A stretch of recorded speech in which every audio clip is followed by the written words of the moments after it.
8 years of lobbying has borne fruit. In a first-of-its-kind model in Australia, privately employed midwives will be able to birth the babies of First Nations women in Shoalhaven Public Hospital on the New South Wales south coast.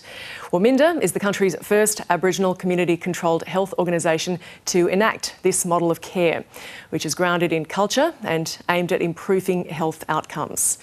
Waminda executives Cleone Wellington and Hayley Longbottom join us now.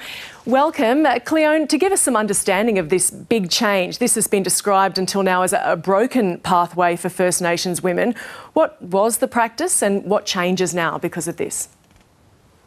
Oh, look, we've actually been fighting for birthing on country and having our birthing and ceremony rights within, the hospital for many, many years. So for us at Waminda, being able to create a model of care that is actually led by Aboriginal women and governed by Aboriginal women, and having our midwives be able to provide a space that is culturally safe, where we can actually practice our protocols and have our women actually have that self-determination within their birthing journey and saying how that wants to happen.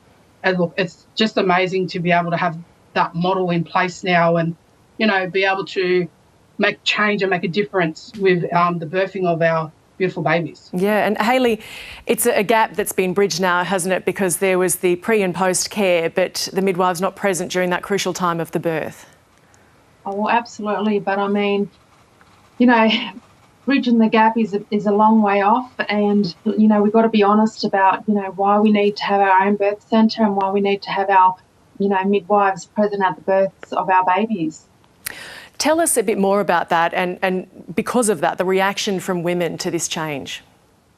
Well, statistics tell you, just how unsafe it is for Aboriginal women to be having birth at the, westernised institutions in this country. They weren't built for us.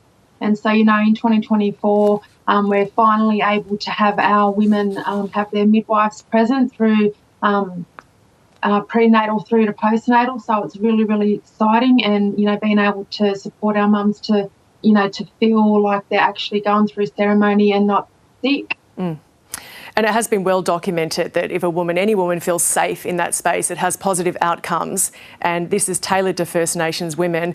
Cleone, this is the first model of its kind in Australia. Did you hit barriers along the way? Definitely. As Hal was just explaining around the institution and the racism within the institutions, for us at Waminda, we're very big on pushback and pushing back against systems that actually are causing harm to our women. So, being able to stand strong in what we believe in and know that it's the right thing for our people, and that we, this isn't a job, this is our community, this is about our people, and it's about making change. So, yes, we definitely came up against barriers, and the biggest barrier is the Western system collides with our culture and our law. So it's actually getting people on board and educating people about what that looks like and how it actually can be done. And, you can decolonise systems so that it works better for our people. You've cleared that pathway. Hayley, will this be expanded? Yep, absolutely. We're, on that journey of building our own birth centre as well. So we'll be able to have our babies not birth in the westernised hospital, but birth in our own culturally safe space. And tell us a bit more about those women that you're seeing that are pregnant now, and knowing that just with this change made, that they will have their private midwives present there at their birth. Yeah, look, they're so excited and they're just so relieved as well. A lot of our women, they're all about having their say in their birth, and they just feel like they can't, but now they can.